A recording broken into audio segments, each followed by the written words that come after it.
తప్పితే రాజీనామా చేస్తామంటున్న కాంగ్రెస్ ఎమ్మెల్యేలు. ఇచ్చిన మాట నిలబెట్టుకుంటానంటూ మంత్రి అడ్లూరి స్టేట్మెంట్. యావర్ రోడ్డు వేయకపోతే పోటీ చెయ్యనంటున్న ఎమ్మెల్యే సంజయ్. కొండగట్టు సాక్షిగా మేడిపల్లి సత్యం రాజీనామా సవాల్.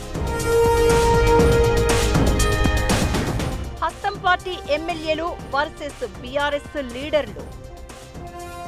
ఎన్నికల్లో ఇచ్చిన హామీని నిలబెట్టుకుంటామని అధికార పార్టీ ఎమ్మెల్యేలు చెప్తుంటే 2 ఏళ్లు గడిచాయి, ఇంకెప్పుడు హామీలు నెరవేరుస్తారంటూ ప్రతిపక్ష బీఆర్ఎస్ నేతలు ప్రశ్నిస్తున్నారు. దీంతో 2 పార్టీల సవాళ్లు, ప్రతి సవాళ్లతో ఉమ్మడి కరీంనగర్ జిల్లాలో రాజకీయం ఆసక్తికరంగా మారింది. మాట మీదుంటా, మాట తప్పితే రాజకీయాల నుంచి తప్పుకుంటానంటూ బహిరంగంగానే ప్రకటిస్తున్నారు కాంగ్రెస్ ఎమ్మెల్యేలు. ధర్మపురి నియోజకవర్గంలో మంత్రి అడ్లూరి లక్ష్మణ్ కుమార్, మాజీ మంత్రి కొప్పుల ఈశ్వర్ మధ్య డైలాగ్ వార్ నడుస్తోంది.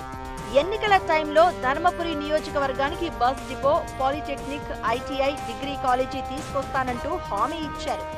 గెలిచిన ఏడాదిలో ఇచ్చిన హామీలను నెరవేర్చకపోతే ఎమ్మెల్యే పదవికి రాజీనామా చేస్తానంటూ అడ్లూరి లక్ష్మణ్ ప్రకటించారు.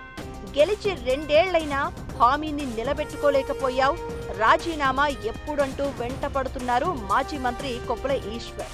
ఇచ్చిన హామీలను నెరవేరుస్తా, ఇచ్చిన మాటకు కట్టుబడి ఉన్నా అంటున్నారు అడ్లూరి. అధికార పార్టీకి దగ్గరగా ఉన్న జగిత్యాల ఎమ్మెల్యే సంజయ్ ను ఆ పార్టీ నేతలే ప్రశ్నిస్తూ ఉండడం ఇంట్రెస్టింగ్ గా మారింది. ఓవైపు ఇంటి పోరుతో సతమతమవుతున్న సంజయ్ కి గత ఎన్నికల్లో ఇచ్చిన హామీలు సవాల్గా మారాయి. ప్రధాన రాజకీయ పార్టీలకు యావర్ రోడ్డు విస్తరణ ఎన్నికల హామీగా మారిపోయింది. వచ్చే ఎన్నికల్లోగా యావర్ రోడ్డు నిర్మాణం పూర్తి కాకపోతే పోటీ చెయ్యను అంటూ సంజయ్ కుమార్ స్టేట్మెంట్ ఇచ్చేశారు. దీంతో రోడ్డు విస్తరణ ఎప్పుడంటూ రాజకీయ ప్రత్యర్థులతో పాటు కాంగ్రెస్ నేతల నుంచి కూడా విమర్శలు వస్తున్నాయి. ఇవే తనకిక చివరి ఎన్నికలంటూ ప్రతిసారి ప్రకటిస్తూ మళ్లీ పోటీ చేస్తున్న జీవన్ రెడ్డి సంగతేంటంటూ రివర్స్ అటాక్ చేస్తున్నారు సంజయ్ అనుచరులు. చొప్పదండి ఎమ్మెల్యే మేడిపల్లి సత్యం బీఆర్ఎస్ కు ఓపెన్ ఛాలెంజ్ చేస్తున్నారు. కొండగట్టు అభివృద్ధికి బీఆర్ఎస్ హయాంలో నిధుల కేటాయింపు జరగలేదన్నది సత్యం చేస్తున్న ప్రధాన ఆరోపణ. కేసీఆర్ హయాంలో నిధులను కేటాయించినట్లుగా నిరూపిస్తే రాజకీయాల నుంచి తప్పుకుంటానంటూ డీసీసీ ఆఫీసు వేదికగా ఆయన సవాల్ చేశారు. ఎమ్మెల్యే మేడిపల్లి సత్యం చేసిన ప్రకటనపై బీఆర్ఎస్ మాజీ ఎమ్మెల్యే సుంకే రవిశంకర్ రియాక్ట్ అయ్యారు. కోట్ల రూపాయల నిధులు కేటాయించిన ఆధారాలు చూపిస్తాం, కొండగట్టు వై జంక్షన్ కు రావాలంటూ ఛాలెంజ్ చేశారు.